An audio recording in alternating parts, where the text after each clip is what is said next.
So hello there and welcome back guys to a brand new episode of the DNF1 F1 podcast. I hope you're well, I hope you're feeling good, enjoying the bank holiday if you are following us in the UK. If you are following us abroad, particularly in the US, thank you so much guys for your support out there. I hope you guys are well as well. My name is Adam, I am your host for the DNF1 F1 podcast, and just as a casual reminder, we are the independent podcast that discusses, talks all the news, gossip and events in the world of Formula One, and we relay that back to you for your listening or viewing pleasure, depending of course on which platform you choose to follow us on.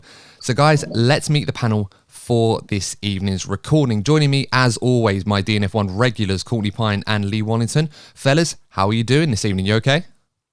Yeah, doing well. Loving the new intro, Adam. So keep that going. Yeah, it's a work in progress. I've got to try and just sort of fit something in to change things up a little bit, but Exactly. Nothing wrong with a bit of jazzing up. But yeah, I'm looking forward to it. I think I'm looking forward to this weekend. It's going to be different. It'll be interesting to see what Miami has to deliver. And obviously, going off on a slight tangent, I'm also looking forward to joining you for the qualifying live stream. Had to get a little plug in for that. Yeah, absolutely. And just a casual reminder, guys, of course, the qualifying live stream for the Miami Grand Prix, that's going to be 9 p.m. UK time, of course, a lot earlier depending on other parts of the world.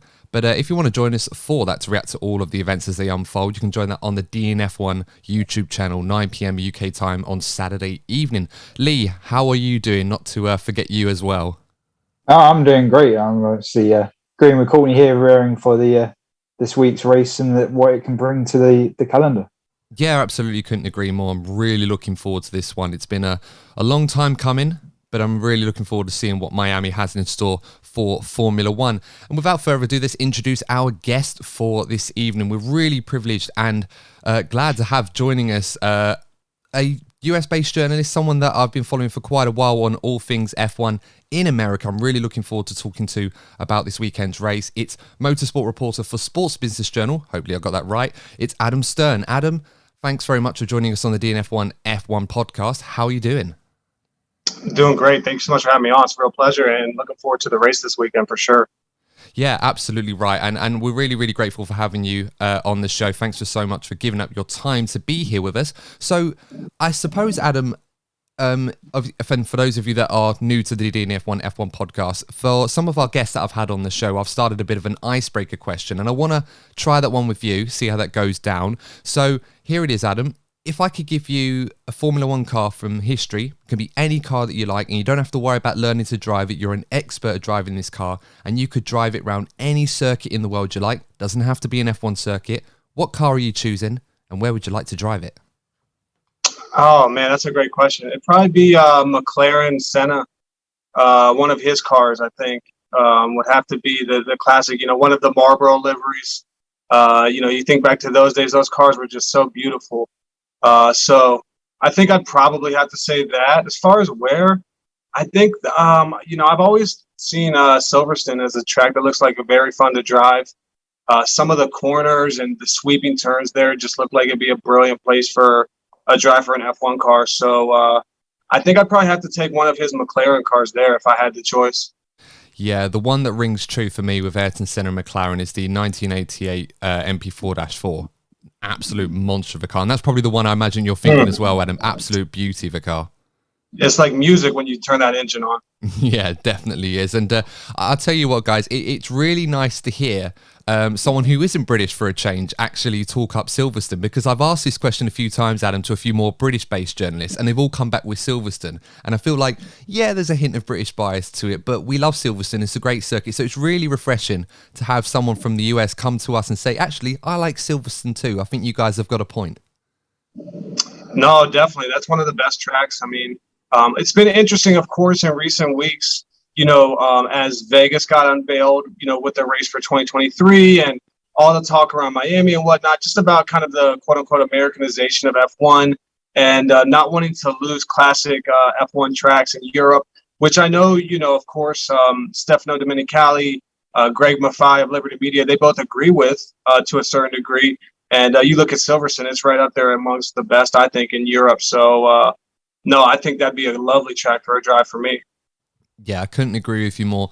But let's talk F1 in Miami. Now, it's such a huge event, and it has the potential, in my opinion, to be quite a flagship event. We've seen Liberty Media, since they've taken over the running of F1's day-to-day activities after they bought that from Bernie Ecclestone years ago.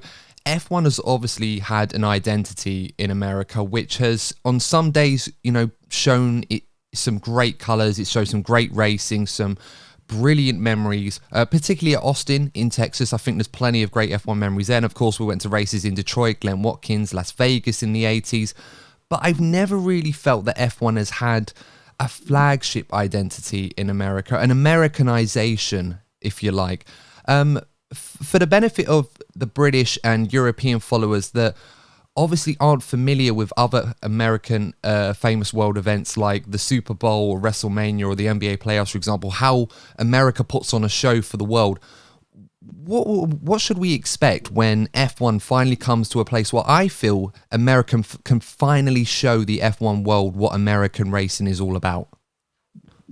Yeah, it's really going to be a fascinating weekend. I mean, I think when you look at all the team activities, the sponsor activations, what they're doing, I mean, it is kind of starting to rival Monaco from that regard. The special merchandise lines that all the teams are creating, all the celebrities that they're bringing in this weekend, it definitely is, from a off-track perspective, shaping up to be quite a fascinating weekend, potentially a huge weekend for Formula One. Just the amount of attention. I mean, I'll give you an example. I remember a couple of years ago at COTA, and some of the biggest stars were, I believe it was like a British pop singer, and so now to see how many bigger stars are coming out from the U.S. itself, and huge athletes, and hearing that, of course, Tom Brady, it sounds like maybe LeBron James, the Williams sisters, who have been to events before, but they're looking like they're going to be there this weekend as well. David Beckham, who has a big presence in Miami, is going to be there. All these, big name athletes. I'm sure there's a lot of music entertainers who are going to be there as well, who we haven't maybe heard about yet. So all these things are going to add up to a huge off-track bonanza, really. And it's F1's kind of coming out party in the U.S. because I think, COTA last year was the first time everyone realized that F1 was indeed growing gangbusters here. I think we had seen signs of it even before COTA last year. I mean, we had heard about the ticket sales. You could see it through the social media chatter and the TV ratings, but everyone kind of realized it last year at COTA, but it was kind of too late to act on it. So this is now the first time when sponsors, new brands who want to come into F1, things like of this variety, they're going to have a chance to now come interact with F1 this weekend for the first time. The one thing we'll have to see, though, and we won't know until this weekend, is are the organizers going to be able to pull off the event in a way that's very smooth for everyone on site? And is it going to, in a way that impresses everyone and makes them feel like they got value for very, very expensive tickets? And then, of course, as well, we'll just have to see if the race is exciting. They gave Miami a 10-year deal. And at the same time, we don't know how it's going to race yet. Of course, it seems like there's some early positive signs. Just, I think, today or yesterday, we've seen some press reports that drivers liked what they saw in the sim. So there's some early positive signs, but, until we see exactly how the organizers run the event, do they do it smoothly, and how does the race go, it's going to be too early to declare this race a success. But certainly from an off-track perspective, and you look at what's going on with all the parties, sponsor activity, trying to get new fans interested in many different ways, the way they're taking over not just Miami Gardens, but the downtown Miami area, South Beach this week, a lot of that stuff is already shaping up to probably be a success. And just from hearing what you're saying there, Adam, it sounds like a lot of thought and effort has gone in from so many different people that have put this event together to make sure that it goes off without a hitch, or at the very, very least, even if the racing isn't exciting, and let's hope that it is, of course, but looking at the track layout, I can't see why it wouldn't be, that what matters the most is that everybody that goes to this event really feels this Americanization of F1 that has really been brewing over the last few years, particularly the Drive to Survive era, and that's not to sort of belittle it in a way. I feel like, Drive to Survive in America, it's hit off massively, and it sparked a huge interest. We saw at COTA last year, record numbers of attendance over the course of that weekend, and I think it's a huge testament to the growing interest of Formula One in America. Not that it's ever been small, but it's never been on the scale that it is today. And so, in your mind, Adam, what would you constitute a success for F1 at this weekend's Miami Grand Prix? I think a success is, being able to kind of do all the things that you would expect, of course, naturally, but also the things that their critics are looking out for. So again, it's going to be, there are a lot of critics already looking out for, of course, like we've seen on social media, some of the things about the fake marina. We'll have to see exactly what that looks like.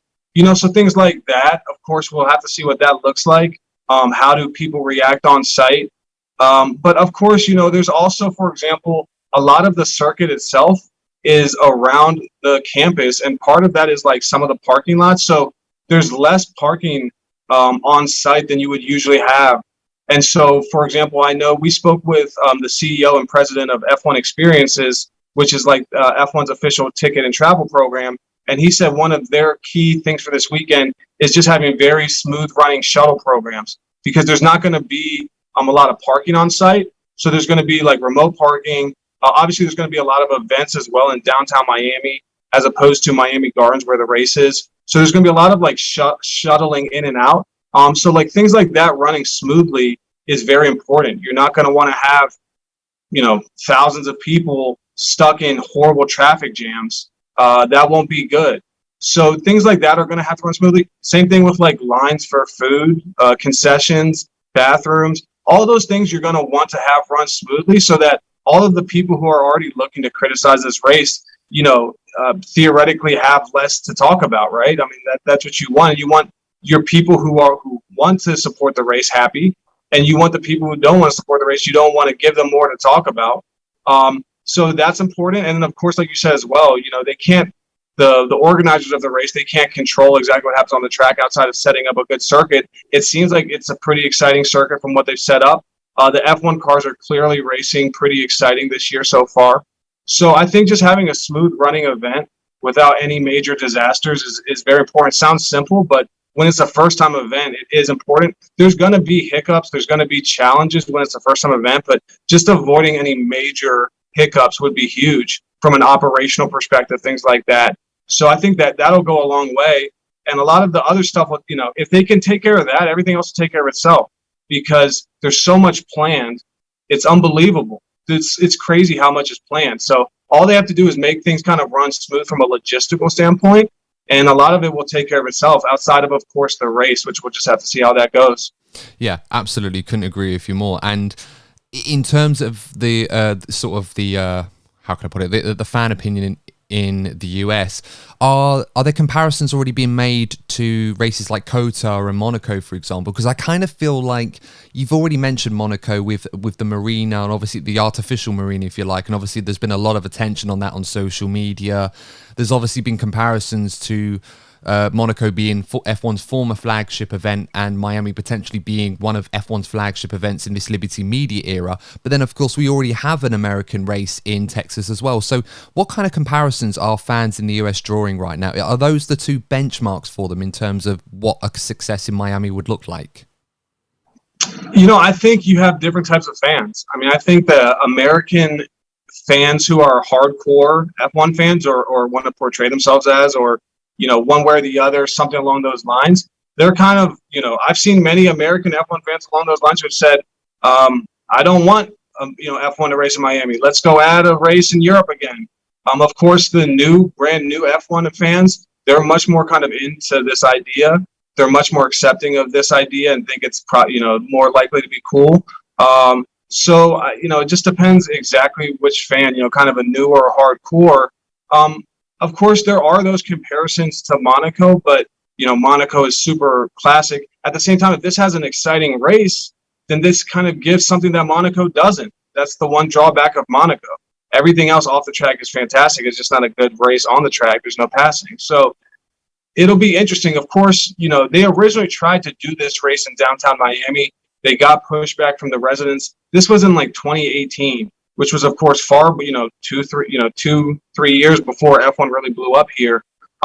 So one thing that'll be interesting in the long term, as we talk about, is a 10-year deal. Is do they ever try to go back to talking to the folks downtown and moving this back to a downtown race in the actual Miami downtown area. They were trying to go over like Biscayne Boulevard, which is one of the iconic parts of Miami, over a bridge.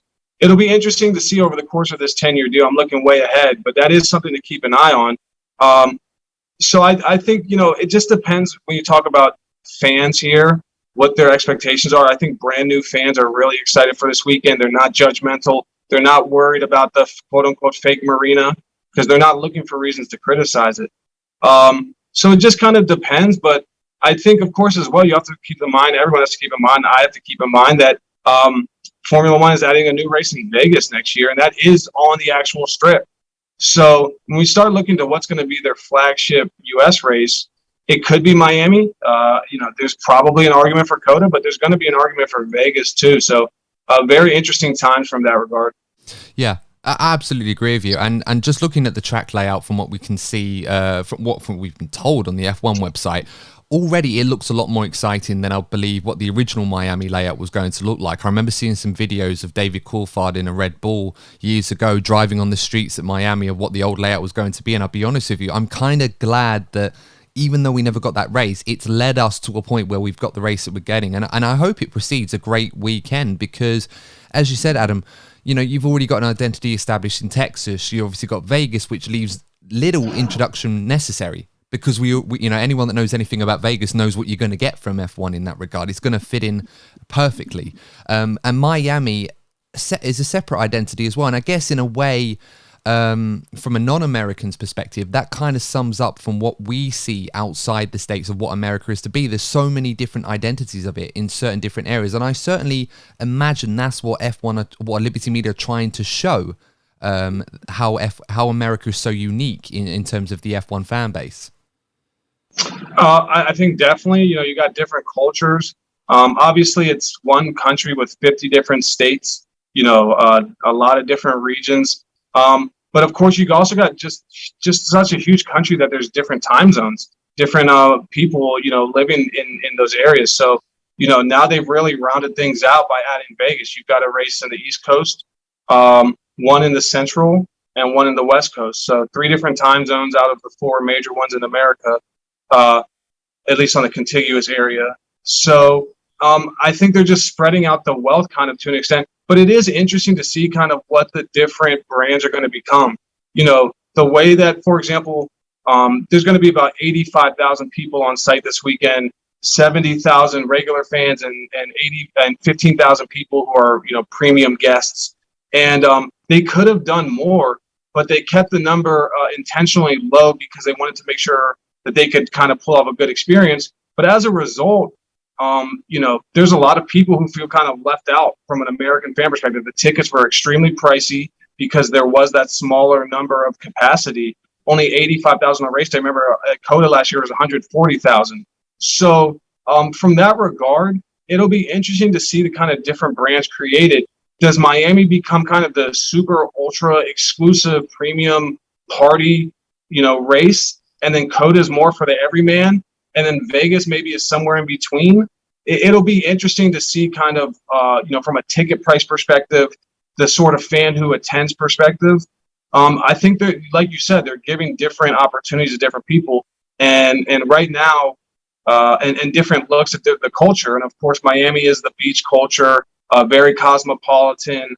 The blue and pink colors that all the teams have the merch of.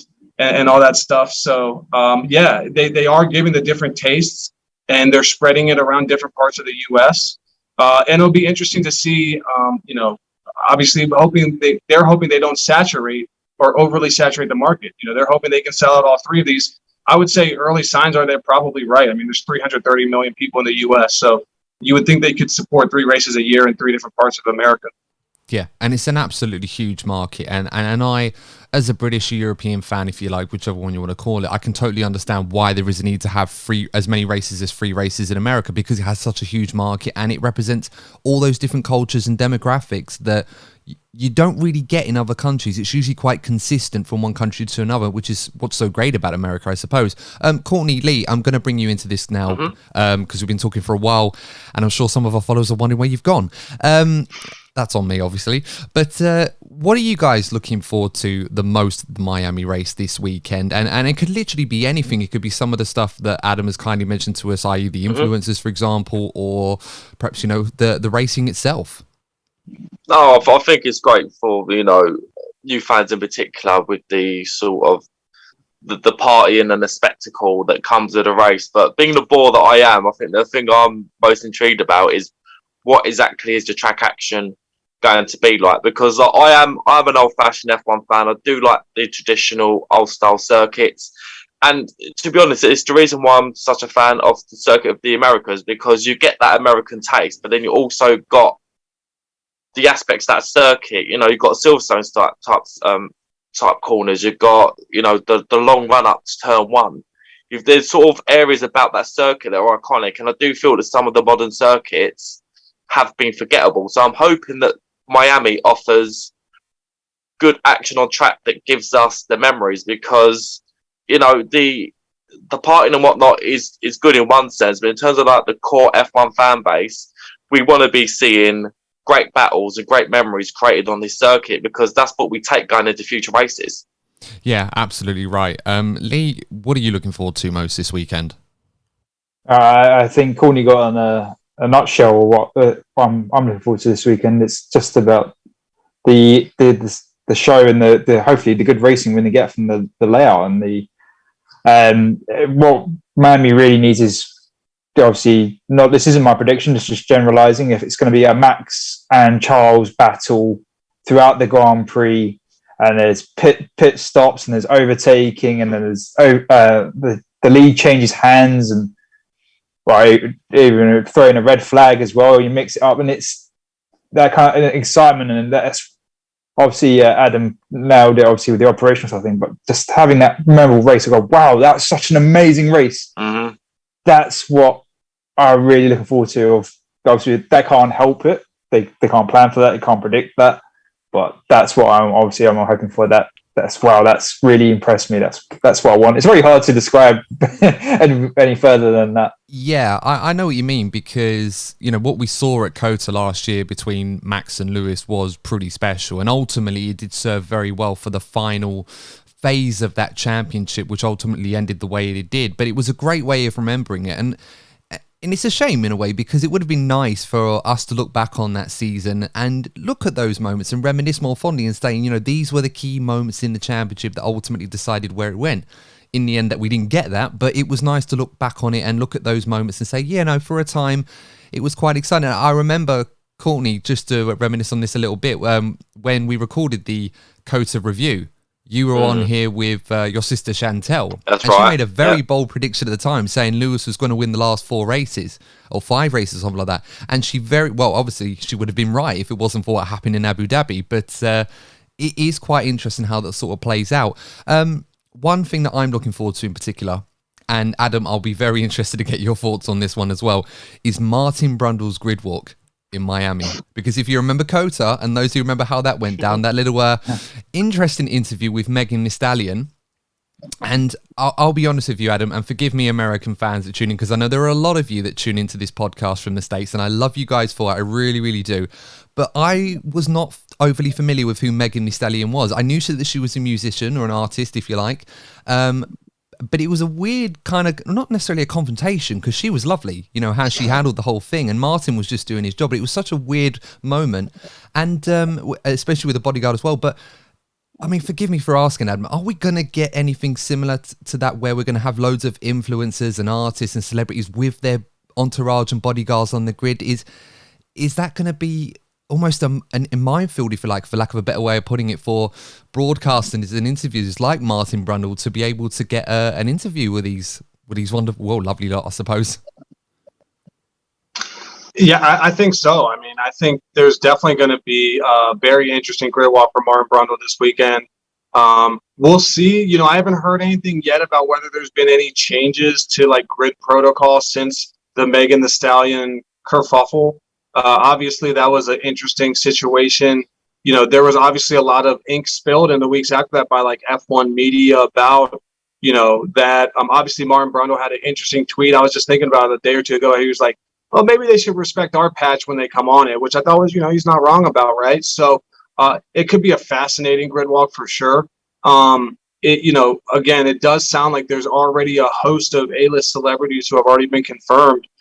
They're likely to have security, but even more than security, I think hopefully some of them will be, you would hope, want to engage and have some fun and answer a couple questions. So, man, I'll tell you, with the amount of people that are expected to be there this weekend that are kind of an influencer, athlete, musician, something else of a celebrity nature, if we don't have a fun grid walk this weekend, I'd be shocked. So it could be a little chaotic, could be a little cringe, depending on your point of view. If sometimes you feel like the American celebrities are not participating, or if you feel like Martin Brundle is going too far or whatever. But I think from my perspective, it hopefully will be very fun to watch. And yeah, I do think it could be a little bit of a chaotic one this weekend. Well, this is it. And I suppose, as you said, it depends on whoever it is that's conducting the interview or whoever's being interviewed by Martin. We've seen at other races, and it's not just Martin. Obviously, there are other broadcasters as well that will be on the grid that will probably have the same problem to deal with, considering the amount of audiences that this is going to be broadcasted to. But there's always been this debate one way or the other about, is there a necessity to have bodyguards and entourages on grid walks? Because, and look, I'm not a head of security. I'm not going to pretend that I am in any capacity someone that can advise on how to keep a Formula One grid secure. But it's quite unique compared to other sporting events where you can literally get all the A-listers or anyone that decides to turn up to the event on the grid with the drivers, with the cars, right embedded in the action just before it all gets underway. You never get that anywhere else. So for me, I always found it, at the time when I watched it, I thought it was a little bit strange what was going on, and almost felt on Martin's side totally understandable that it was a bit strange to be not necessarily apprehended by a bodyguard, but trying to conduct an interview with a very famous and successful artist that was a guest of a team. And we've seen other races when similar celebrities will be on the grid and they'll conduct interviews, not necessarily in America, but it'll be in Monaco or at Silverstone or other races. It was quite a strange thing to watch, which, as I said, kind of begs the question is, are we going to be expecting something similar, or are there going to be grid protocols put in place where to advise those A-listers and other people as well that, of course, there is going to be an expectation that you may have journalists or broadcasters that are going to find you and going to stick a microphone in your face to try and get your take on what's going down this weekend because of where you're at? No, that's a great question. And I think, whether it's me or someone else from the F1 media, some of the established F1 media folks are going to be over here. It'll be interesting to see if anyone snuffs that out and figures that out, if they have given any new protocols. But yeah, I agree. I mean, obviously the Megan Thee Stallion incident was a little bit weird. You would think that most people, including security guards, would know that if you're at a pro sporting event and a broadcaster and a camera guy come up with a microphone, they probably just want an interview. So you would think most security guards would know not to intervene there. But that was a weird incident, and we'll see what happens this weekend. But I agree, it will be interesting also as well to see if F1 does anything to shepherd things in a different direction and try and make sure things are more helpful for their reporters and whatnot as they try and get those interviews, because it is fun. And like you said, it is different. I mean, a lot of these stick and ball American sporting events, a lot of these celebrities will be in suites. Sometimes they're not even, near the field of play or what have you. So it's different, being at a race. But yeah, let's see what Formula One has in mind in terms of whether they're going to do anything different, or if they don't, whether it just ends up being pure chaos again. Yeah, absolutely. And of course, we should reiterate that, that Megan was lovely in that incident. And, I can understand some people were a little bit annoyed at the line of questioning that Martin gave that asked her to do a rap related to F1. I mean, I get the nuances behind it and I totally understand it. And, you can chuck in another example that, they found Ben Stiller on the grid about 5 minutes later and they didn't ask him to redo a scene from one of his songs. I can't think of one off the top of my head, but or from Tropic Thunder, for lack of a better one of putting it, just a random film to put out there. But there are comparisons, obviously. So hopefully, if we do see Megan or anyone else out there, that if they do chuck in some questions, let's keep it about the F1, I suppose, probably to spare any blushes, for lack of a better way of putting it. But guys, look, we've talked a lot about this already. Let's talk about the F1, because I think that's what we're here for. A lot of our followers are going to be here for, to find out our takes on F1. And it's quite an exciting championship so far. We've had quite a lot of action, a lot of talking points already, mostly between what's been going on at the front.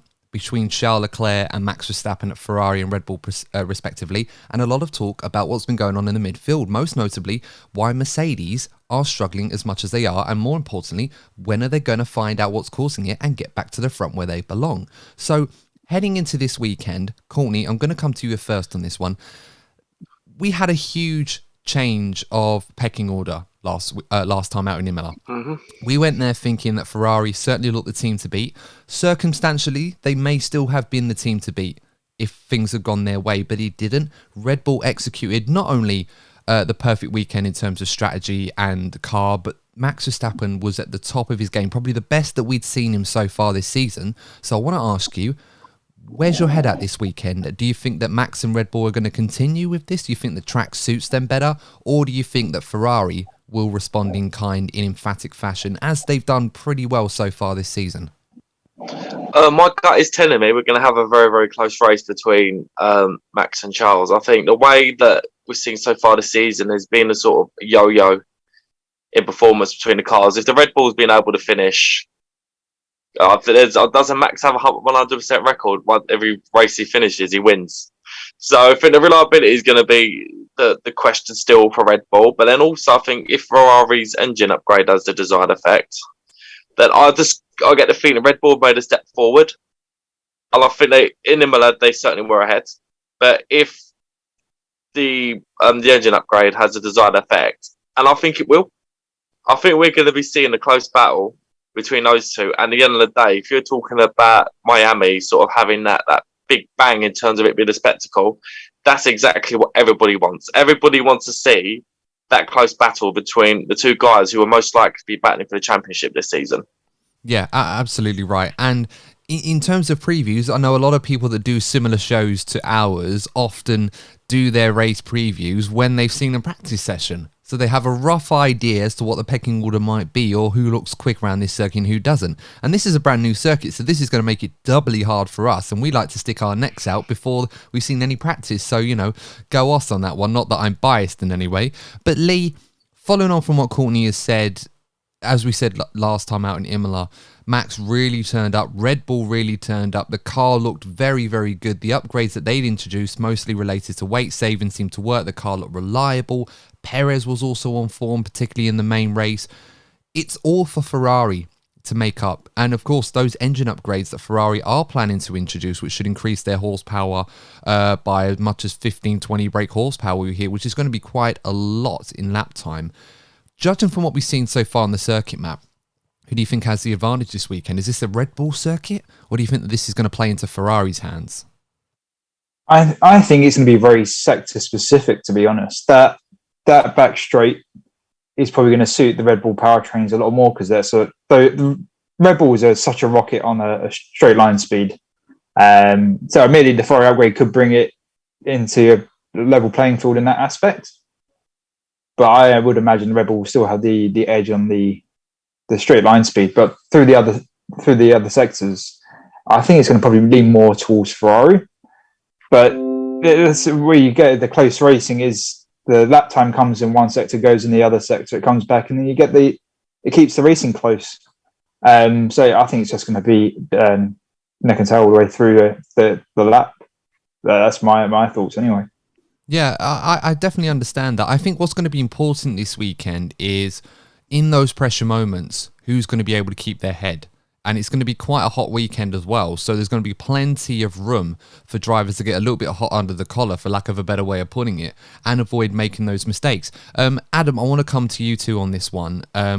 Courtney and Lee and I were just talking about how close this battle is going to be over the course of the season between Ferrari and Red Bull, where it swung from one circuit to another. One day we think Ferrari's looking the red-hot favourite. Another day it's looking like Red Bull. We come to a circuit now with both teams winning 2 apiece, Charles and Max sharing that success between them. Where's your head at in terms of who looks the favourite this weekend? Because right now we've got Max Verstappen, who puts together his best performance so far this season. The Red Bull car looks very, very good. It looks reliable again. Ferrari suffered their first hiccup where a few errors crept in, particularly with Charles Leclerc and his mistake at Variante Alta at Imola. So who do you think is going to be the favourite this weekend? Yeah, it's a great question. I mean, obviously, it goes without saying, with it being the first time, it's kind of more up in the air than usual since we don't have that historical data to go off of. It seems to me like Red Bull is starting to round into form. They had those couple hiccups with the car to start the year. They fixed those issues. It seems like that engine is still pretty solid, even though Honda, is no longer marketing and advertising in the sport. It's still kind of that Honda engine that took Max to the championship last year. It seems like their car is dealing with the porpoising or bouncing much better than obviously, Mercedes. Of course, they're way in the back, but even some of their other kind of rivals. So it looks like that Red Bull is just planted to the ground right now, like it's on rails. Obviously, Ferrari's extremely fast. But let's see. I mean, this could be, who knows, maybe we get some sort of crazy shakeup here. There's been some early reports of maybe rain this weekend. Of course, it's South Florida, so, there could be rain for 15 minutes as opposed to all day. We'll just have to see, but maybe something crazy happens and somehow McLaren sneaks up there for a podium or even a win. But if I had to pick, I'd probably, go with good old steady Max Verstappen. I mean, he's just unstoppable right now. If something's not going wrong with his car and he's not tangling with Lewis Hamilton, man, it seems hard to stop right now. Him and Charles seem to race each other very clean. So even when they're racing, they're not taking each other out. At least that's what we've seen so far. Maybe I just jinxed it and something crazy will happen. But, it's hard to bet against Max right now, isn't it? Yeah, very much so. And, this is coming from a hardcore Ferrari fan, and that's a hard truth to accept right now. But and this brings a great point, because whilst we've seen last season Max was under pressure in a lot of high-intense situations with Lewis Hamilton when that battle was going back and forth, but Max, for the most part, when they weren't colliding, managed to keep his core, or at least handle it well enough to get over the line in the end. With Charles Leclerc, whilst things have been clean so far, we saw what I believe to be his first huge error of the season.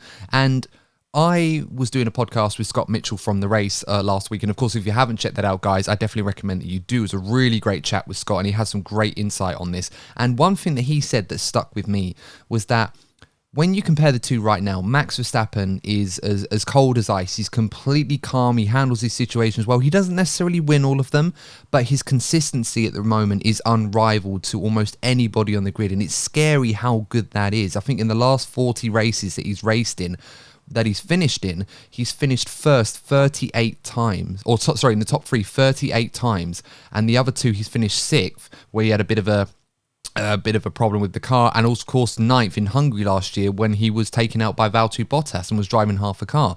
So you compare that to Charles Leclerc, who has produced so many great moments, but unfortunately for Charles, he has this knack, not necessarily for making the same error, but for finding new ways to make errors, and each time that does cost him. It cost him last season in that inter-team battle with Carlos Sainz. As brilliant as he was at times, it was those errors and those moments that really cost him in performance, and he needs that consistency. So, heading into this weekend, I'm sort of at a loose end with this. I'm not quite sure if the two of them come together, how long it's going to be before those two make contact. I almost feel like it's going to be the same as it was last year to a degree. I mean, Courtney, do you think that there's a fear that if Charles and Max hypothetically were to come together this weekend, it could be a catalyst for more incidents in the same way that we saw with Lewis and Max, and it becoming quite equally intense?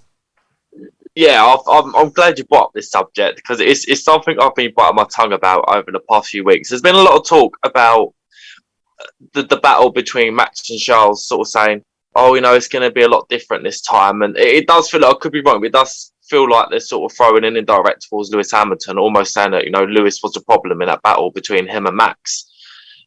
I think a lot of people have short memories. I think the beginning of last season, particularly, is interesting. That first incident in Imola, where we saw like the first coming together, shall we say, between the two drivers, there was a lot of talks like, this is a great battle, this, that, and the other. And it's only till later on in the season when things started getting really naughty between not only drivers, but their teams and their respective fan bases. So I think, first of all, I think it's very quick to, throw it in Lewis's direction and blame Lewis for that. And also, there's a lot of history between them two. People say, oh, there's a respect between them two because they drove against each other in karting. Now, don't get me wrong. I think if I was racing against somebody I have a long history against, I think it'd be more to me to beat them than Lewis Hamilton, because there is, like, imagine me and you, Adam, if me and you were racing each other since the age of 12, let's be honest, mate, we would want to be beating each other more than anybody else. So I don't buy this nonsense about them having a respect for each other because they knew each other since they were kids. If anything, I think if you go towards a tight championship battle, that's going to actually spark the fires even more than we see between Max and Lewis. Yeah, and I think the fact that they've been racing so long together shows that they obviously know each other inside out, know where they're strong and know where they're weak. And it only takes one moment where one decides to take a little bit of liberty, if you like, with that, in the same way that we saw with Max and Lewis. And then all of a sudden, you're pretty much writing the rest of the championship on a knife edge. So it's going to be interesting to see how that goes. I'm looking at turn 17 on this circuit map that I've got alongside me, and I just feel like that is going to be the place, especially with that Red Bull straight line speed and Ferrari engine upgrade, where we could see fireworks. And that's where the marina is as well, unless I'm mistaken, Adam. I got to double check that. Yeah, it's the long straight, which sort of the left turn. But I believe, looking on the circuit map, that might be where the marina is. I'm probably wrong because I can't remember if it's north or south, northeast or southwest of the Hard Rock Stadium where the Miami Dolphins play, or something like that. Yes. Yeah. So I'll be down there on Wednesday to see. I'm trying to remember if it's turns 10 through maybe 11 through 13. I thought it was, or that might have been a different part of the circuit. Yeah, I mean, I could be looking at it the wrong way. I'm just looking at a particular part where I feel like fireworks are going to be in. It's going to definitely around where turn 17 is, just before the penultimate corners. So I might be wrong, but we'll have to wait and see. Yeah, I don't think that's the marina. Yeah, it might be a bit earlier in the lap. I think it might be southwest of where the Miami Dolphins play that stadium, I should say. So yeah, faux pas on that one on my bad. But even then, you know, it's going to be a great sight to see those two duking it out this weekend, particularly over in the marina part of the circuit. Let's talk about Sergio Perez and Carlos Sainz, the role of the number 2 drivers. And of course, I know a lot of people are going to come back at me and say, look, Carlos Sainz is technically not the number 2 at Ferrari. But I think realistically speaking, so far this season, if Ferrari had to categorize the number 1 and number 2, with respect, Sainz definitely needs to start putting together those performances and also get a bit of luck as well to avoid being put in that situation. But I also want to talk about Sergio Perez on this one, because there's going to be a huge following for Sergio Perez this weekend. We know that in America that there's a lot of people that support Red Bull. There's a huge fanfare for them there. But Sergio Perez is kind of a bit of an unsung hero in some other parts around the world. But in America, it's certainly not going to be the case there. Adam, what kind of atmosphere are we going to expect for Checo Perez? Yeah, definitely. I think it should be a great atmosphere. I mean, there's a lot of Mexican Americans in a lot of parts of America, including Florida and South Florida. So I think it'll be a phenomenal atmosphere for him. You know, he's someone who is starting to become more of a star. He's got, that new endorsement deal with Patron Tequila that he got this year. He recently signed with WME Endeavor, which is obviously one of the major Hollywood talent agencies. Which also works with Lewis Hamilton. When you look at Lewis Hamilton's recent deals to do like a docu-series and appear in that fictional film, those were all kind of set up in part by the same agency that's now working with Sergio. So I think it should be a big weekend for him, off the track clearly, with fans, with sponsors, his backers, of course, Carlos Slim from Mexico, Carlos Slim Domit. I'm sure they will be in attendance. So it'll probably be big just from that regard as well. And taking care of some of the companies and major people who take care of him and have gotten into this place. So it certainly should be a big weekend for him. Obviously, like you said, he's kind of in the number 2 role right now at Red Bull. Even last year, right at the finale at Abu Dhabi, of course, playing the ultimate team role and Robin role to Verstappen being Batman, and kind of how he kind of stopped Hamilton in those in one of those parts of the race. So and really held him up. So yeah, it should be a big weekend for him. I totally agree. And we'll just have to see if he can do as good on the track to kind of back up all the hype. But you would think we'll have a lot of fans there, and definitely a lot of things going on off the track. Yeah, very much so. It's going to be a big weekend for Perez. I'm certainly looking forward to see how he gets on. Lee, let's talk about Carlos Sainz, because as I was sort of talking about earlier, Carlos Sainz started the season off relatively well, got a few podiums under his belt, wasn't able to find the pace by his standards compared to his teammate, and you know, since Melbourne, it hasn't really worked out for him. He's had some bad luck, but he's also made a few mistakes himself, particularly sprint qualifying in Emilia. He made that mistake, and of course, he got caught by Ricciardo in the main race when he was trying to recover that. So, how important is this weekend going to be for Carlos Sainz? Does he need to deliver the results this weekend, or does he have a bit more time? Because I feel like there's a growing fear right now that if he doesn't deliver soon, he could end up in that supporting role for Charles Leclerc. Yeah, I mean, I've been known to criticise other drivers for crashing recently, but Carlos, it's been mistakes and it has been situation and not completely his fault, but he does need to get on top of his issues, be if it's mentally or the pressure he's putting himself under because Charles has got ahead, or maybe the contract negotiations were playing on his mind, which obviously is now resolved. But Carlos needs to be able to put in a decent result. Go, look, Ferrari, I'm here, because he doesn't want to be number two. Carlos wants to be a world champion just like any other driver on the grid. So he just getting that solid result, he can bring back the points. Obviously, he wants to beat Charles, just to show what he can do. And we know Carlos can race just as good as Charles. Maybe not have the pure lap speed that Charles can bring to the car. But as you said, it's consistency, and we know Carlos can be consistent, and he can bring that level against Max. But I just feel that he's already seen this year slip away from him, because it's going to be what will look like a Ferrari domination is now looking like a Red Bull Ferrari fight, and yeah, that's it. That's going to be he's going to be a number two driver, and that's his year gone before the year's even started. So he just needs to get a solid result ahead, and as I said, ahead of Charles.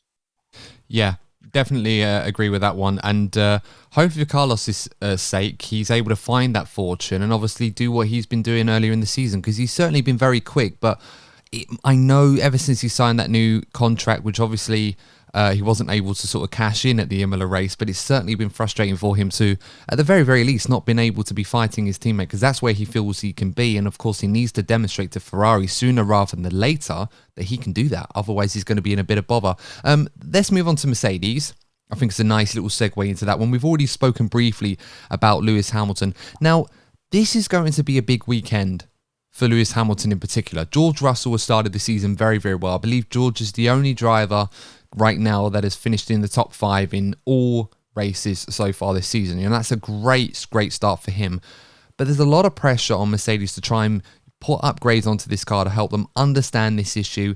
And also for Lewis as well, after a couple of less than spectacular races by his standards, to try and return to form again, have a bit more luck, because of course in Imola it was a little bit circumstantial. We must admit he was unfortunate at times. How do you well, should rephrase this question a little bit, but Courtney, what are your thoughts with Lewis? Is this going to be a weekend perhaps in a setting that might be more appeasing to him because he has a huge following in America, he feels at home there? Is this the weekend where we're going to see the real Lewis Hamilton turn up and deliver the goods to Mercedes? I think if the upgrades delivered have the desired effect and they change the characteristics of that car, I think we could see a special performance from Lewis. I think some of the comments and behaviour towards Lewis Hamilton, particularly after Imola, has been simply shocking. I have to say, it's actually, I've seen stuff, particularly on social media, that's actually made me feel really uncomfortable. It's just, there's always going to be a lot of attention surrounding Lewis because of everything that he's achieved in the sport. And obviously there was some frustration towards the Mercedes Lewis Hamilton dominance. But it's like he's had a bad start to one season, and it's just all of his efforts and ability just get absolutely thrown to the curb, and he just gets boxed for it. And I just find it, I actually find it genuinely shocking.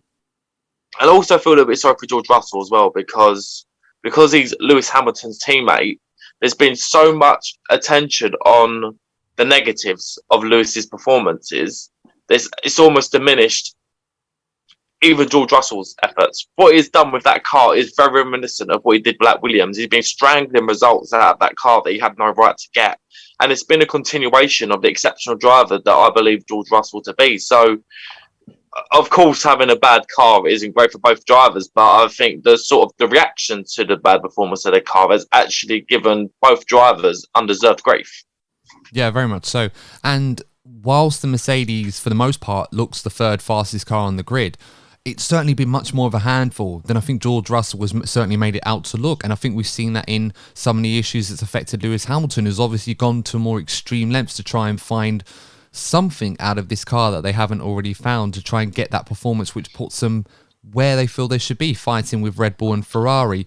Adam, I want to come to you on this one with Lewis, because Lewis has such a huge following in America. He's been quite the brand ambassador for F1 in the States, and in part has probably played his own role in getting F1 a race in Miami. And in some ways, you could argue that this is almost like a second home for Lewis Hamilton. If there's going to be a race that feels like a home Grand Prix that isn't Silverstone, it's probably Miami. So what are you expecting from Lewis Hamilton this weekend? Will the new settings in Miami, somewhere that he's more familiar with, some fans that are definitely going to be out there to support him this weekend in America, is this going to rejuvenate him? Is this going to allow him to bring that special something that perhaps only he can deliver in a Formula One car?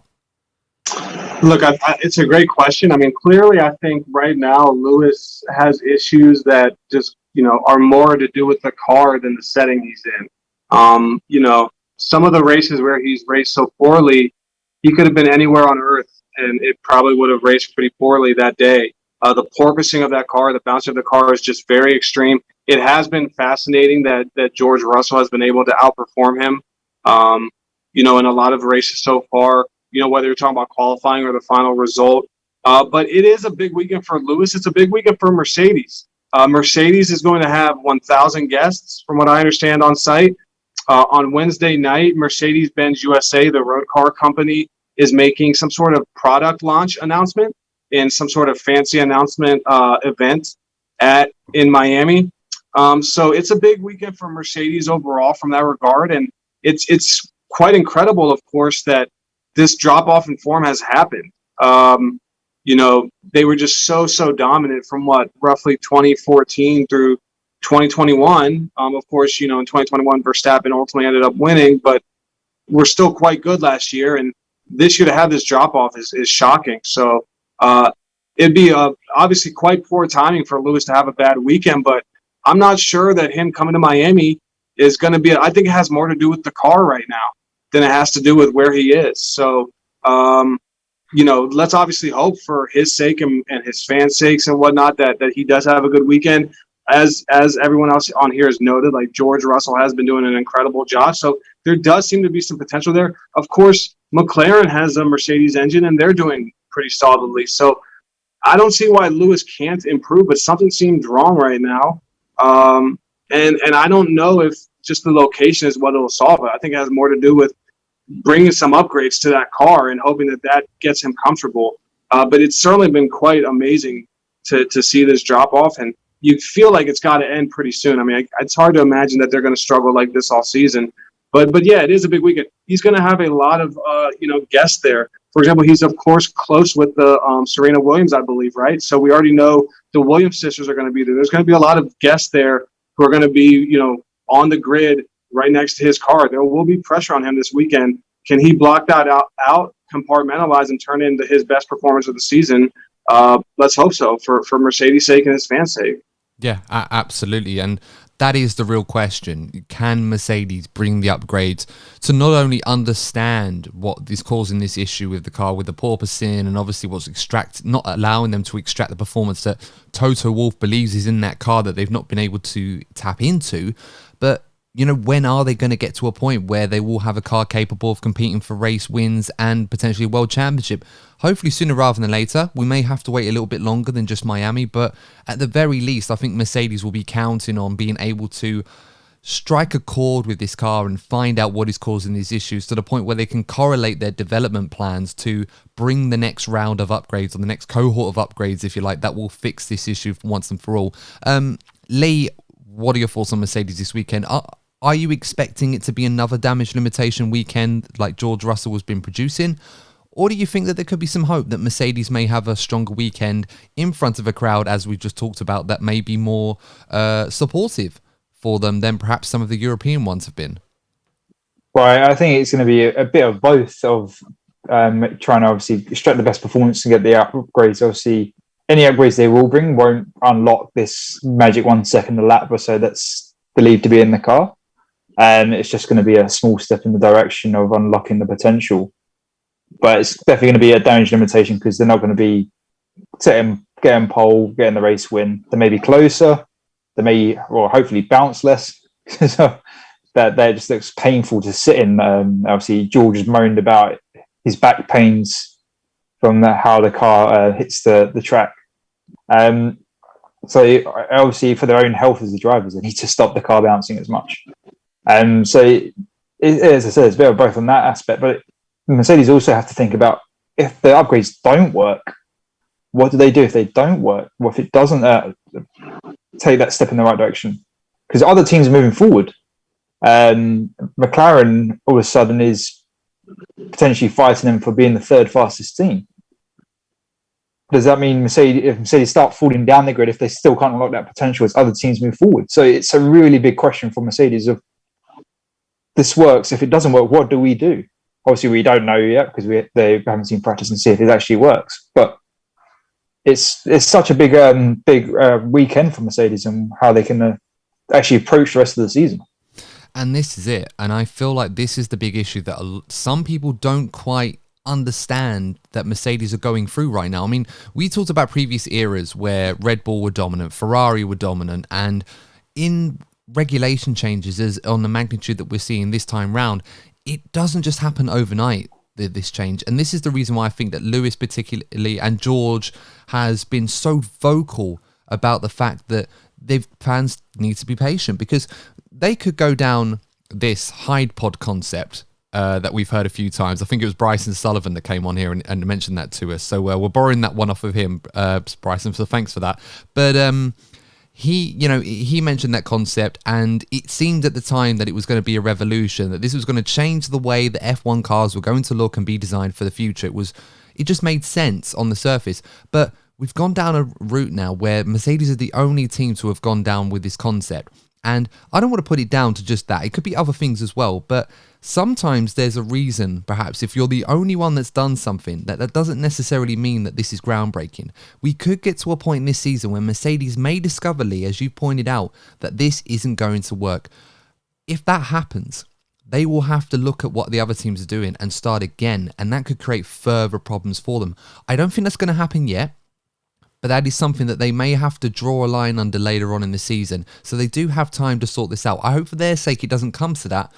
But if they were to just decide to rip up the design sheets now and say, look, we're just going to look at the Ferrari or the Red Bull and just going to redo that, you've written off 2022 already. At the very least, you'll come up in 2023 at the start of the season and think, okay, we haven't got the best car yet because those guys have had an extra year to develop these concepts, but we can catch them in 2023. And even then, there's no guarantee in a cost cap here. So I hope for Mercedes' sake that they can figure it out sooner rather than later, but it could be some time before they get back to where they belong. Adam, you mentioned McLaren a little while ago, and I want to talk about them because this is an important race for them as well, for the McLaren brand. Zach Brown, of course, has had a huge influence on the rise of McLaren amongst other characters in the team as well. How excited are you to see McLaren fighting again, potentially for podiums this weekend? And in addition to that, do you think that the likes of Lando Norris and Daniel Ricciardo, who was brilliant on the Today Show, I think it was, or Daily Show with Trevor Noah, by the way, did say that was quite hilarious. But how do you think that they are going to get on this weekend? Yeah, and just quickly on the last part, I mean, I think one thing that was interesting to me about Mercedes is, of course, I think it was at Barcelona with the preseason testing, they came out with that like side podless car. And at the time, everyone was saying, oh my God, this is amazing. And I think it was only within a day or two, we heard Gunther Steiner came out and said, oh no, we considered that. It just didn't work as good. And that was the first time when I started saying, like, maybe this is true that Mercedes really is a little bit behind. So it's been fascinating to see. And then as far as McLaren, first and foremost, I mean, McLaren has the Mercedes engine again. So it's just phenomenal that they would have the Mercedes engine and that they're doing better than the factory Mercedes team. But, you know, they're another team that's going to have 1,000 people out this weekend. Of course, not just guests of the F1 team, but also the road car company. So, you know, a huge weekend from them from that regard. It really has been remarkable with Zach Brown. One thing a lot of people forget about with Zach Brown, he actually almost took the job at F1 that eventually went to Sean Bratches, who is the one who created Drive to Survive. Back in like 2015, 2016, Zach was trying to figure out his next move after being a sponsorship hunter in America, including bringing a lot of sponsorships to F1. That's how he got big there with people like Bernie Eccleston. And he, at the time, Liberty had just bought F1, and they were looking for a commercial director, and it was maybe going to be Zach Brown. In the end, he said, no, I want to go to McLaren and rebuild McLaren. Of course, it had been kind of down the dumps after Ron Dennis had left and whatnot. And it's really remarkable to see what he's done. I mean, obviously, they're not a championship contender yet, but, to be here in 2022 and they're doing better than Mercedes so far, and look to be, potentially the best of the rest kind of right now. Really great job by Zach. You have to say the sponsorships are off the charts. From what I understand, they have another sponsorship announcement coming this week with another new brand that'll be announced shortly. At least one. I wouldn't even rule out that maybe I haven't heard about other ones. Just off the charts from that regard. I saw Zach say last week that about half the sponsors on their car are American brands. So they are a team that's really tapped into this market. So it is a big weekend for them. Obviously, Lando Norris is doing phenomenal. Ricardo a little bit less so. Ricardo, by the way, of course, is another guy who's really beloved in America. He's got an agency in America with CAA, another one of the big Hollywood talent agencies. But we saw Joe Saywood, the F1 reporter, just speculate last week that he might be on the hot seat already with Colton Herta maybe looking over his shoulder at Colton Herta, with Zach maybe wanting to put Colton in the seat either in 2023 or 2024. So Daniel's got to perform. So it is a big weekend for all of them for a lot of different reasons over there at the McLaren camp, I feel like. Yeah, and I'm glad you brought up Joe Selwood's blog, because that was something I was going to ask you, perhaps if there was an inside track going on in the States, particularly with Colton Herta, but of course Pato O'Ward as well, another driver involved in the McLaren program to some degree. Of course, one out in Indy last night at the time of recording this. So is there any strength to these rumours? I mean, what is the chances, in your opinion, that we may see one of Colton Herta or perhaps Pato O'Ward in the McLaren in the next couple of years? Yeah, it's remarkable because, of course, it looked like originally Pato had the inside track because he was originally with McLaren. He was with them before Colton. But then, of course, a couple of weeks ago, there was the big news. Zach had come out and signed Colton to a development deal. Now, of course, we know Zach and Michael Andretti are close friends.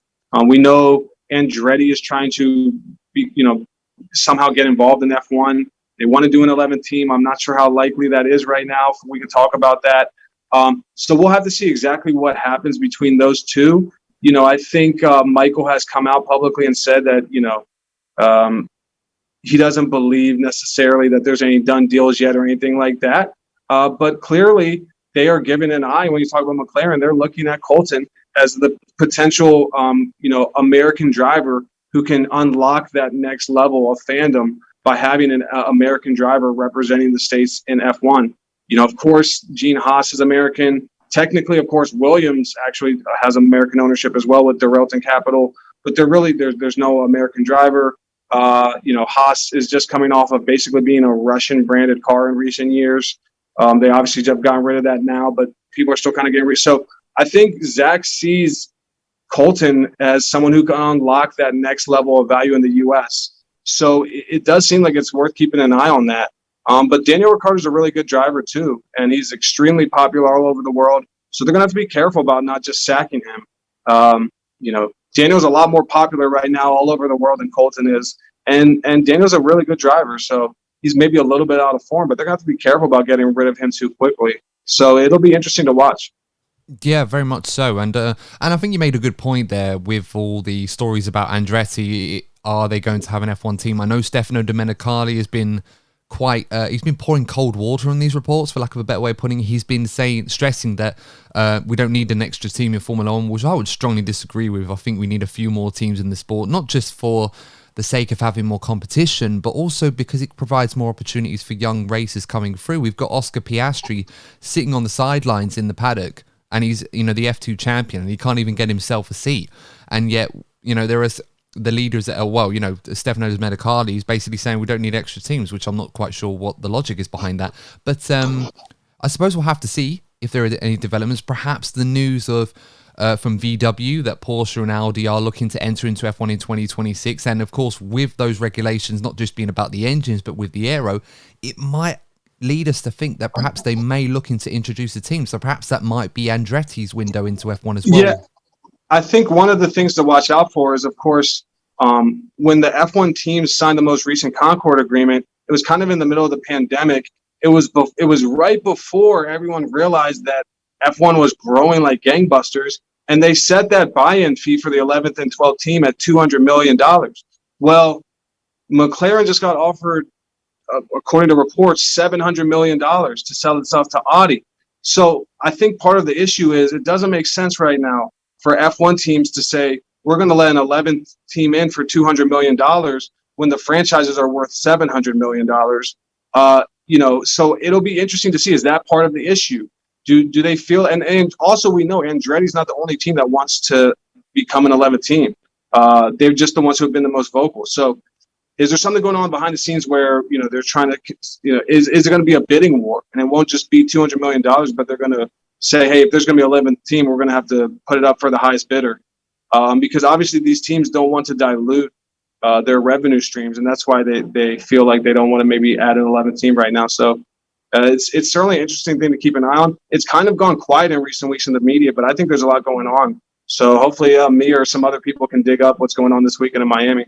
Yeah, absolutely. And I'm glad you brought that up, because I think it comes down to revenue, where I think Christian Horner's been quite vocal on this in the past, where the teams don't really want to share revenue streams with new entries. Even if they have that $200 million buy-in, it was more a deterrent to stop new teams from coming in than actually think, oh, someone was actually going to come along and stump up that kind of cash to get into F1, especially in a growing market, and probably will be expedited even further if we have a successful Miami Grand Prix and obviously Vegas that comes with that as well.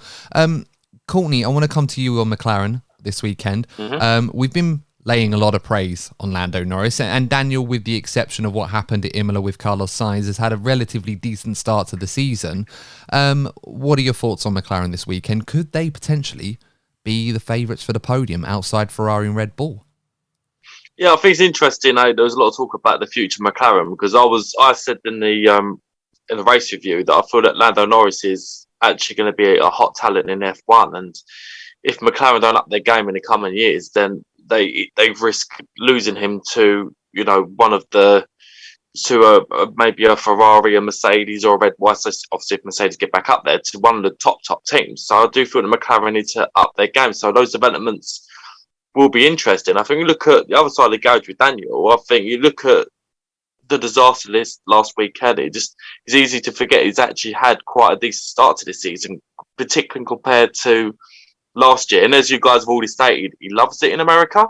So I'm expecting a big performance for Daniel Ricciardo, and he actually features in my predictions. So I'm not going to give you any early spoilers, but I have high hopes for Daniel this weekend. Yeah, well, I'm certainly looking forward to that one. Lee, thoughts on McLaren this weekend? What are we looking? Potential podium, or perhaps probably more of a battle in the midfield? I think there's definitely going to be a chance for a sneaky podium, if you can have a sneaky podium. But I definitely think there'll be contenders for an outside shot at the podium, just because, well, obviously the issues that McLaren seem to have at the first two races of the season, they seem to have got on top of. Obviously, part of it may be heat related. We're not too sure. But the brakes still may be an issue, but I hope not. But they're definitely fighting Mercedes to be the third fastest team at the moment. Yeah, no, very much so. And of course, I'm expecting that battle to continue to intensify between those two at the very, very least. So let's have to wait and see how that goes. I'm mindful of time, guys. So I'm going to try and blast through this midfield as quick as I can. We've got, obviously, another great performance from Valtteri Bottas last time out for Alfa Romeo. They look really, really quick right now. AlphaTauri seems to be good one weekend, not so great the other. We'll have to wait and see. Tsunoda picked up his form. Alpine had a dismal weekend. Well, of course, Fernando Alonso having bad luck, but the car looks quick. We just have to wait and see if the car's going to be quick this weekend, and also if their drivers can keep up with that. Haas, it's going to be a bit of a homecoming for them. I know, Adam, you mentioned earlier that it's just come off the back of being a Russian-branded team, but it has that connection to Gene Haas, and obviously the Haas name has a reasonably good amount of pedigree in American racing and other series. Of course, they'll be looking for a good weekend with a solid car. Aston Martin have found form. at Imola, so they'll be hoping to continue that. And then we've got Williams as well. Alex Albon has been putting together some great performances, almost got in the points again for the second race in a row, so there's definitely speed in that car. Overall, we've got our midfield there. Adam, I'm going to come to you first. Who are you expecting to be the star of the midfield this weekend? And this can be a driver or a team, but who would you back to be the star of the midfield? That's a great question. I mean, obviously, if it's a good weekend for Ferrari, that probably means it'll be a good weekend for Haas. I think it's quite possible that Haas could have a good weekend. To your point earlier, as you said a couple seconds ago, yes, they did have the deal with Mazepin, and that kind of turned people off. But quite frankly, it seems like people were very quick to give them a second chance. That's a big thing in America is second chances after you screw up. And a lot of people seem really quick to forgive. We saw in the weeks after the first couple of weeks of the season, Haas was having the best social media metrics. They're having huge amounts of people follow them. And I think a lot of those people were from the U.S. as they were hearing about how there's this U.S. team. So this could be a big weekend for them, of course. Like I said, if the Ferrari engine does well at Haas Hill in the first couple of years of the team to try and build their U.S. fandom and whatnot. So it'll be interesting to see if they can have a good weekend. Some of the other teams you mentioned, I think there's a lot of struggling.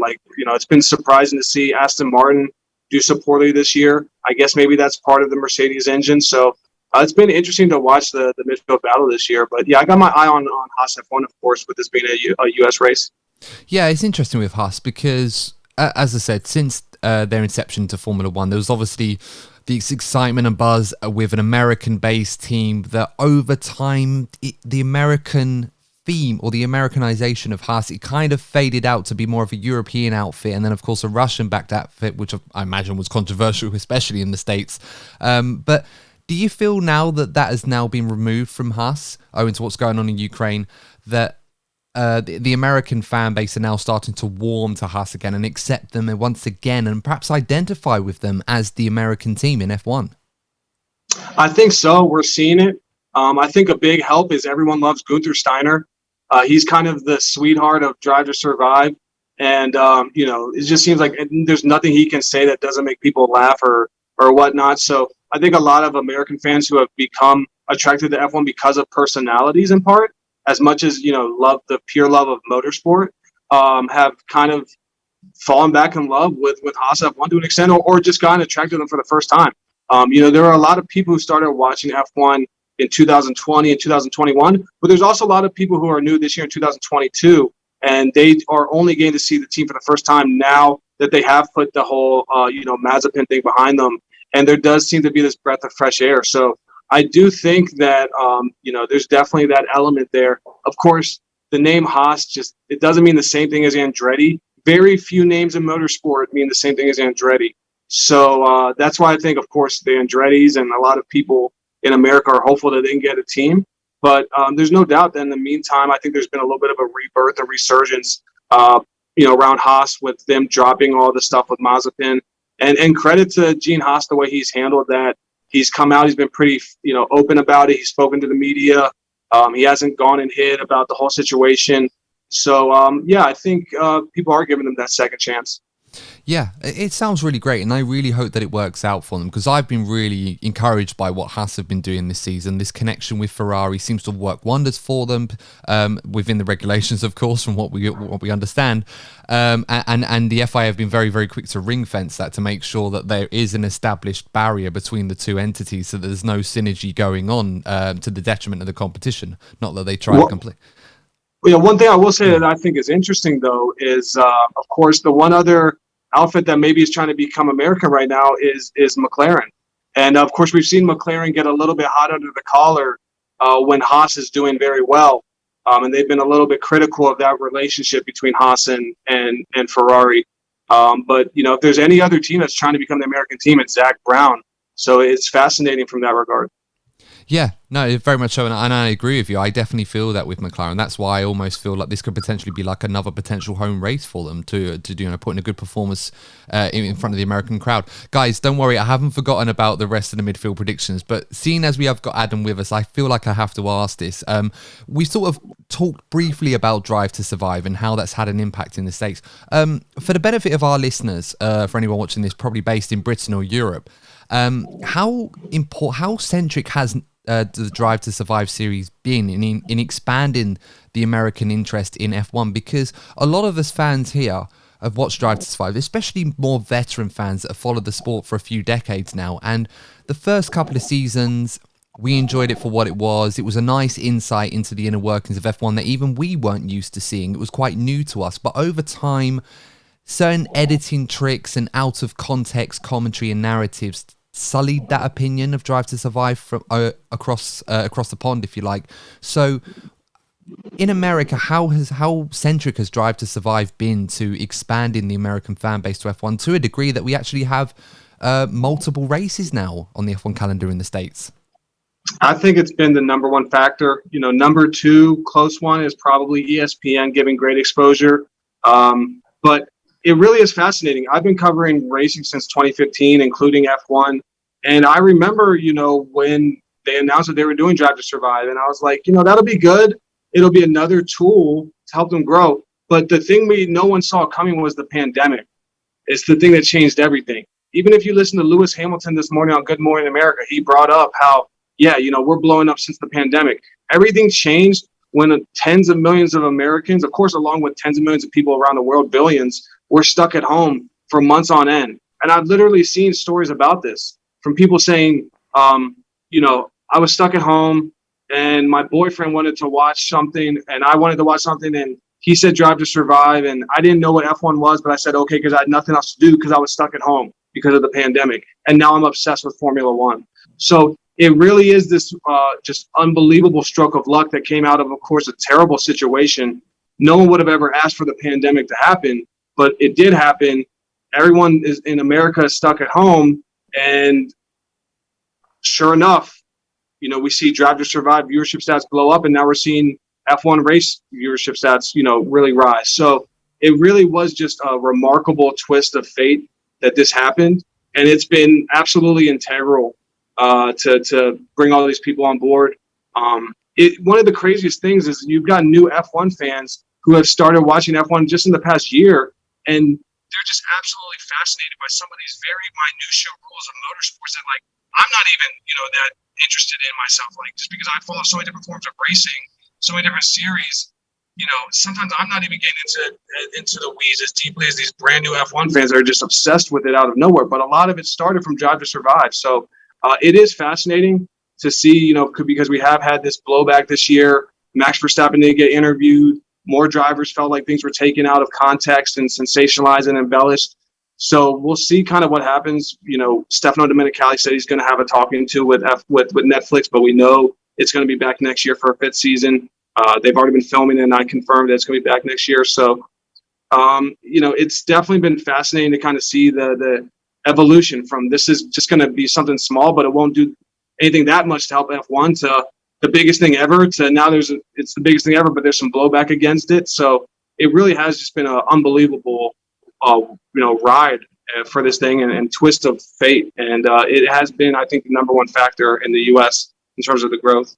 Yeah, it's certainly certain nuances of Drive to Survive that react differently depending on your audience. I mean, as I said, with veteran fans, some people may have sort of been turned off a little bit by it, but then you could also argue that perhaps that show is no longer for you. It's more for the new fans that don't understand F1 and want to get into it. And the amount of people that I've spoken to from the States or from Canada or certain other parts of the world that aren't familiar with F1 that get into F1 because of Drive to Survive, that can only be considered as a positive. And I think we saw at COTA last season in a prime example of how Drive to Survive has impacted F1 in a positive way. So there is definitely room for that to grow and continue. So I have to wait and see how that goes. And I spoke with Daniel Ricciardo's agent a couple months ago, and he said he's been going to COTA for several years, to Austin for several years with Daniel. And before last year, they could go to a restaurant and just kind of eat by themselves and whatnot. And last year it was like they were the Beatles. I mean, it's just like there were heartthrobs. Everyone, people everywhere trying to get autographs, pictures, you name it. So it's been remarkable. Yeah, absolutely. I couldn't agree more with that one. Courtney, Lee, back to the midfield, of course. Adam has already gone with Haas to be the kings of the midfield this weekend. Where are your thoughts going? Courtney, I'll come to you first. Who's going to shine in the midfield this weekend in Miami? Fernando Alonso. I think Fernando has probably been the unluckiest driver on the grid so far this season. And, there's been times this season, particularly even at Imola, that there was so much promise in that speed of that Alpine. But he's just obviously had the incident where his side pod blew off. And it's just been that has actually summed up Fernando Alonso's season so far. And the guy's due a bit more luck and a big performance. And I think it's going to happen. It's inevitable. He's going to get a big performance. And why not this weekend? I think this could be the weekend for Fernando. Yeah, I'll make you right on that one, because in Jeddah, he had the issues with car reliability. And of course, that battle with his teammate bogged them down the order when they could have competed with George Russell. And of course, in Australia, he could have got himself on the front row if it wasn't for that oil seal failure or the hydraulics that caused him to crash out in Q3 or something like that. Anyway, Lee, where are your thoughts this weekend? Who's going to be the king of the midfield for you? I was going to say Fernando Alonso as well. Exactly the same reasons Courtney said. I've got no other suggestions, so I'll still go with Fernando Alonso. I'm going to have to come to you first when I ask this in future, Lee, because someone always steals your idea, whether it's Courtney, myself, if we ever bring a guest on, they always seem to know what you're going to know what we're talking about. Yeah, that's it. Okay, so we're going 2 for Fernando. Adam's going with Haas. I'm going to say... I'm going to go bold. I'm going to go Pierre Gasly. I think that Honda power unit's going to do wonders for him in Miami, and I really want to see Gasly have a good weekend. He's been reasonably good in qualifying. He was a bit less so in Imola, and he just got bogged down in the midfield in the same way that Lewis did, and Albon and Stroll. So I'm hoping that Pierre Gasly has a good weekend, so I'm going to back him.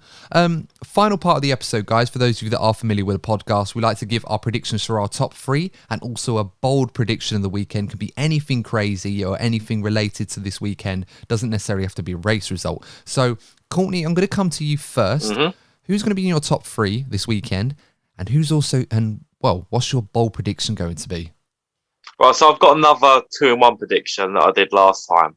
So I'm going to say Leclerc's going to bounce back and win. It's going to be a very, very close one between him and Max. And then I'll put in Daniel Ricciardo to finish 3rd. I think there's going to be a lot of dicing behind that battle. I think there could be a couple of things that happen. I just think a series of events are going to lead to Daniel Ricciardo getting that final step on the podium. Oh, I like that. So you're going Charles first, Max second, and Ricciardo in 3rd. And that's going to be your bold prediction as well.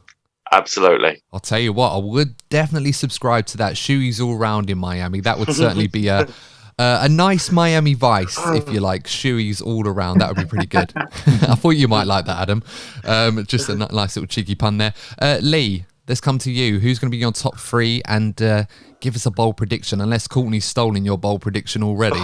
No, not quite, but it's similar. It would be Charles, Max, and Lando being the top 3. But my bold prediction is probably going to the Tiffy's going to end up in the wall again. Is that a bold prediction? I mean, ends up in the...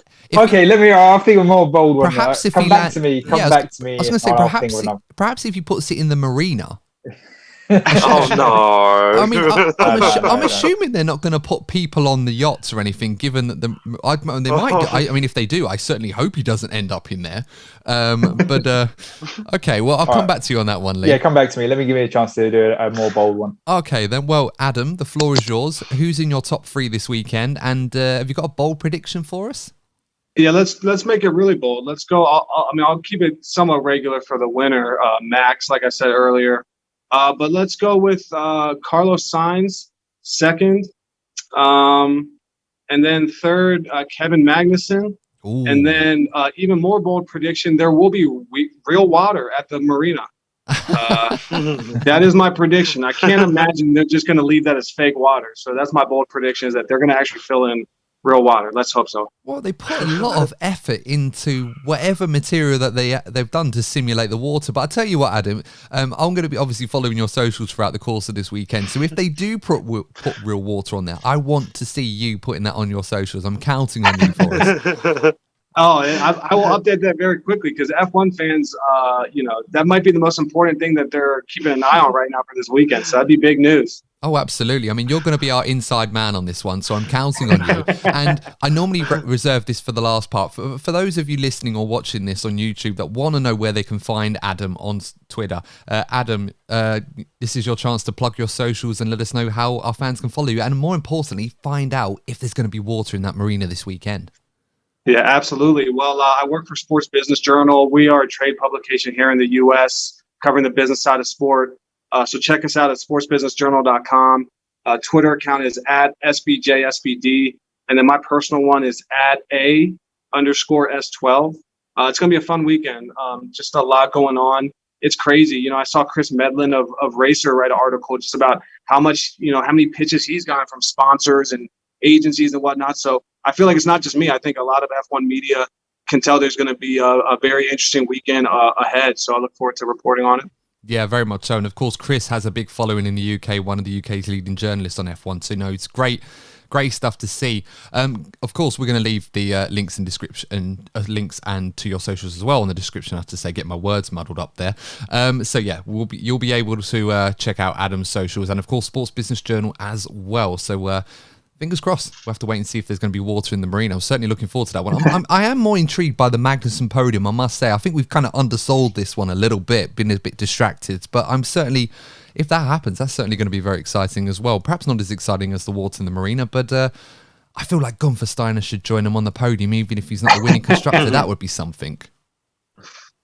But I think that's all that's left to say, guys. Actually, Lee's prediction. I haven't done Lee's prediction. Yes, Lee. Sorry. I'm getting distracted now. Lee, your bold prediction.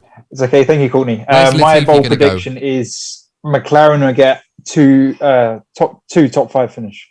Okay, that's pretty decent. Yeah, good one. It's funny because a couple of weeks ago we were wondering if McLaren were going to get both cars in Q3, and now we're sort of potentially talking about podiums and points. So how great to see.